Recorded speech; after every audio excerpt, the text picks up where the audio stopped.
Welcome to the second intermission. As always, Elliotte Friedman here with his Saturday headlines. And Elliotte, next week, Halloween will be over when we do this segment. So you'll do your Halloween edition right now and tell us about what kind of masks we may soon be wearing.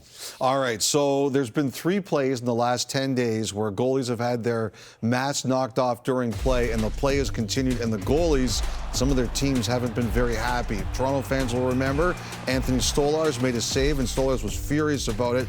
This was actually a really ugly one. Aiden Hill was hit where no one wants to be hit and actually had to leave the game. And there was a goal between Utah and St. Louis. Buchnevich scores here with Vejmelka's mask off. Now, it's pretty simple. If you're an official in this case, if there's a scoring chance immediate, you're not supposed to blow it dead. And I always say, Game 7, what happens here? The choice is either you blow dead a scoring chance and one team and their fans are upset, or even worse, the goalie gets hit, there's an injury, and everyone's upset. You're kind of damned if you do and damned if you don't. Well, there was another alternative presented to me yesterday, and the Players Association, the goalies, everybody, the league would have to work on this. But what if we go away from buckles, Ron? What if we do the masks that are screwed in, or what if we do masks that are threaded, and then you can have the buckle down or lock in on the inside? And maybe that this is the idea so that we don't have to leave it up to a rule change, put it in a situation where somebody's going to be upset, because I think everybody would agree the worst thing you'd want to see is a play like that in a Game 7 and an official has to make a decision with the season on the line because you're in an impossible spot. Good. What do you think? I would say if you're going to go away from the snaps and the buckles, as long as the helmet, you can't have it shake off easy. Yeah. And that's what would be good about the new system. I think as it is now, blow it down.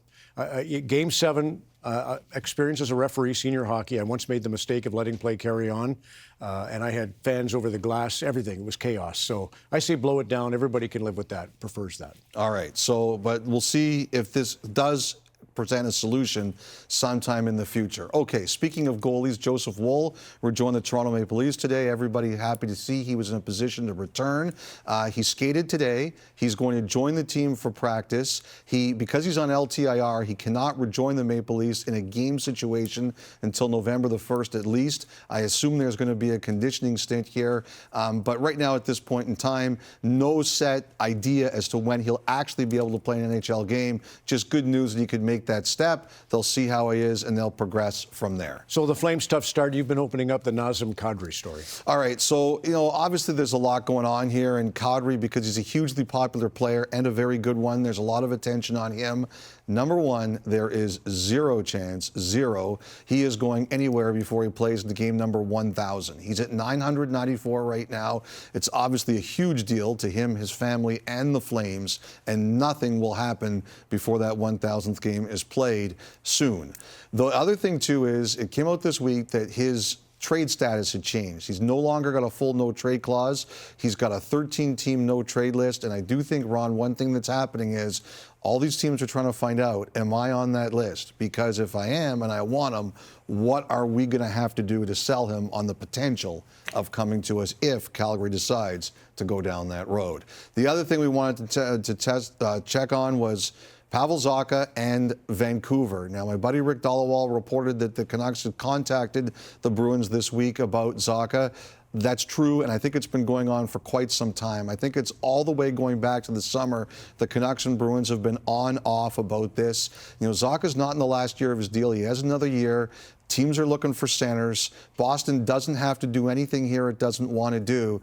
But this has kind of been a dance, the Canucks and some other teams seeing if they can prize Zacha out of there. One thing about Vancouver, though, in this case, I do not believe they are on Zacha's no-trade list. Really good. Hey, back to the mask tinkering. Here's another idea. You know how you and Kyle do the thought line on 32 Thoughts, the podcast, and I could never get through because David Amber's always on it. Anyway, my question would be for you. Last night, Max Domi, stick in there. Rasmus Dahlin feels it and flippers it and holds it, and poor Domi gets 2 minutes.